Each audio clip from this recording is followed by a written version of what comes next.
안녕하세요. 전국대학 상담학과협의회 학부생 작품 발표 대회에 참가하게 된 삼육대학교 상담심리학과 발표자 이지원입니다.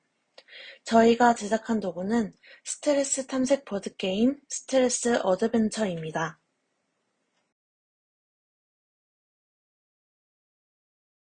도구를 소개하기 앞서 먼저 함께 도구를 제작한 저자들을 소개합니다.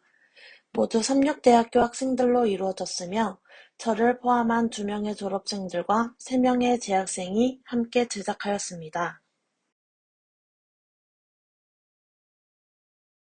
코로나 상황이 1년 이상 지속됨에 따라 스트레스에 취약한 청소년들은 건강한 스트레스 표출에 어려움을 겪고 있습니다. 단순한 미디어 소비를 통한 스트레스 해소는 장기적인 효과를 내기 어렵고 청소년들은 적절한 가치관 성립에 근본적인 도움을 받기 어려운 상태입니다. 따라서 스트레스 해소를 목적으로 한 상담 도구를 개발하여 청소년들이 스트레스를 건강히 다룰 수 있는 방법을 훈련하고 학습하여 스스로 스트레스를 잘 다룰 수 있는 능력을 함양시키고자 이 도구를 만들었습니다. 저희 도구의 기반 이론은 라자루스와 포크만의 대처 이론인데요. 이 이론에는 3가지 쟁점이 존재합니다. 첫 번째는 스트레스는 개인과 환경 간의 관계이고 교류의 핵심은 심리적 상황에 대한 개인의 평가라는 것입니다. 세 번째는 상황은 위협적이거나 도전적 또는 해로운 것이어야 스트레스가 발생한다는 것입니다. 라자루스의 관점에서 보았을 때 스트레스 사건에 대한 해석은 사건 자체보다 더 중요하고 심리적 상황에 대한 개인의 지각이 더 중요하다는 것입니다. 라자루스는 스트레스를 평가하는 데에 있어 3가지의 평가, 즉 1차 평가와 2차 평가, 그리고 재평가가 있다고 말합니다. 먼저 1차 평가에서는 이미 일어난 손상인 해로움과 해로움의 예측인 위협, 어려운 요구를 극복하는 데에 있어서의 확인인 도전의 여부를 평가합니다. 해로움과 위협 그리고 도전을 일으켜야 스트레스가 되기 때문입니다. 2차 평가에서는 1차 평가를 통해 해로움, 위협, 그리고 도전할 것으로 평가한 후 자신이 통제하거나 대처할 수 있는지 자신의 능력에 대한 평가를 합니다. 즉, 다시 말해서 스트레스원을 통제 및 대처할 수 있는지 자신의 능력을 평가하는 것입니다. 마지막으로는 재평가입니다.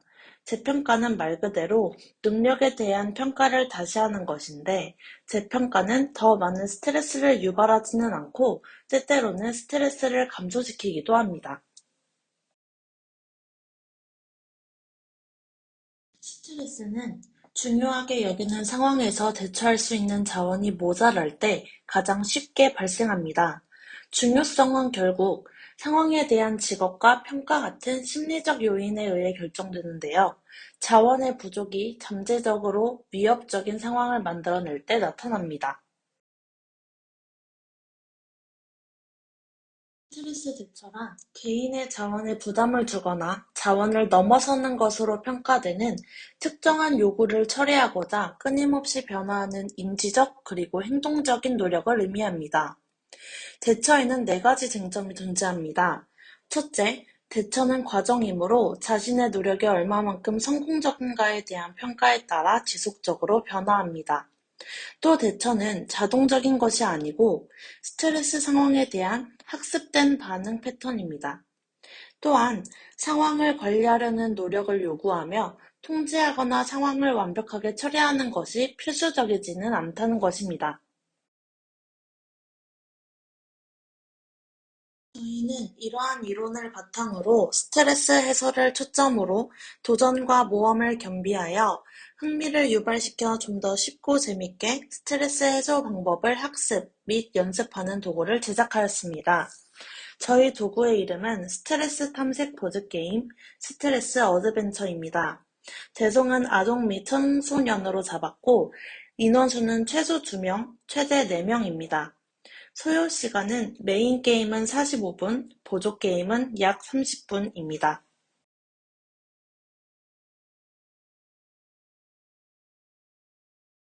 도구 구성은 다음과 같습니다. 먼저 메인 게임 게임판과 보조 게임 게임판으로 나뉘어져 있습니다. 그리고 게임 진행을 위해 필요한 주사위와 게임말 4개, 방패카드 1세트, 포션카드 2세트, 칼카드 1세트로 구성되어 있습니다. 게임을 진행하기에 앞서 주요 용어를 설명드리겠습니다. 먼저 스트레스란 우리가 쉽게 이겨낼 수 없는 상황이 주는 불안함과 위협감을 의미합니다. 또한 스트레스 대처는 스트레스가 되는 문제나 감정을 관리하는 방법을 의미합니다. 스토리라인은 다음과 같습니다. 평화로운 마을에 정의로운 용사들이 마을을 지켜주고 있었어요.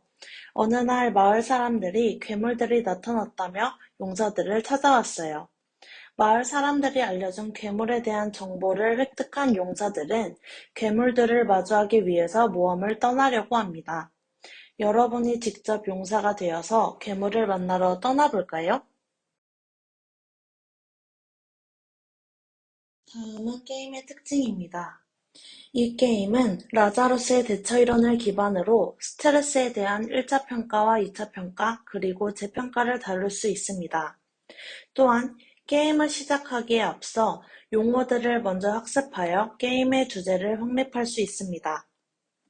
자신의 이야기를 게임 스토리에 맞춰 진행하면서 자기 개방에 대한 거부감을 줄이고 좀 더 쉬운 방법으로 자신의 이야기를 다룰 수 있습니다. 또한 메인 게임의 경우 감정과 스트레스 대처를 다루는 1단계와 새로운 스트레스 대처를 학습하고 스트레스 대체 자원을 확인할 수 있는 2단계로 나뉘어져 있습니다. 각 단계가 끝난 후에 참여자가 함께 피드백을 할 수 있는 포션 카드를 사용하여 참여자들 간의 협동심을 심어줄 수 있습니다. 보조 게임의 경우 스트레스 대처 방법과 스트레스 대체 자원을 학습하는 것에 초점이 맞춰 진행됩니다. 상담 장면에서 사용하는 규칙들을 게임 규칙으로 사용하여 일상생활에서도 경청과 이해, 비밀 준수의 자세를 적용할 수 있습니다.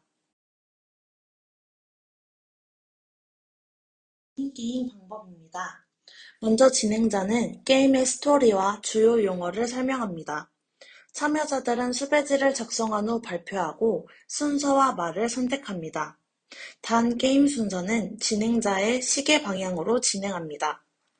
주사위를 굴려 나온 수만큼 말을 움직입니다. 이때 판에 적혀있는 지시를 추가로 따라야 합니다. 말을 이동한 후 카드에 쓰여있는 질문을 소리내어 읽고 답변합니다. 마지막 목적지에 도착하면 괴물을 처치할지 또는 데려갈지를 결정합니다. 게임을 끝낸 참여자들은 서로를 격려하며 게임이 종료됩니다.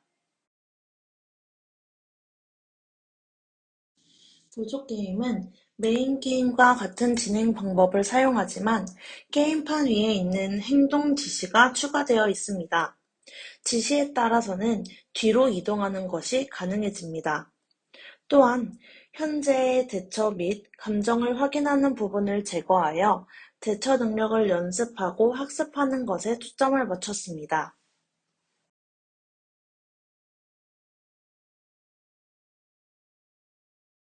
다음은 카드 내용입니다.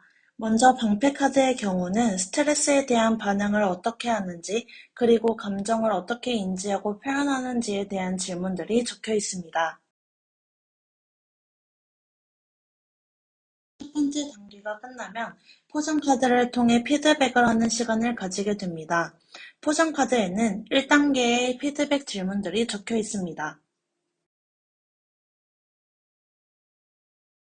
풀카드의 경우에는 상황에 따른 스트레스 대처 방법을 연습할 수 있는 질문들과 스트레스를 대체할 수 있는 자원들을 다루는 질문들이 포함되어 있습니다.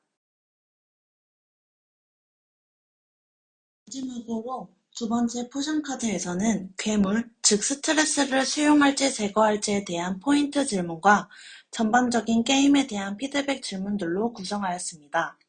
이로써 저희 도구에 대한 설명이 모두 끝났습니다. 지금까지 발표를 들어주셔서 감사합니다.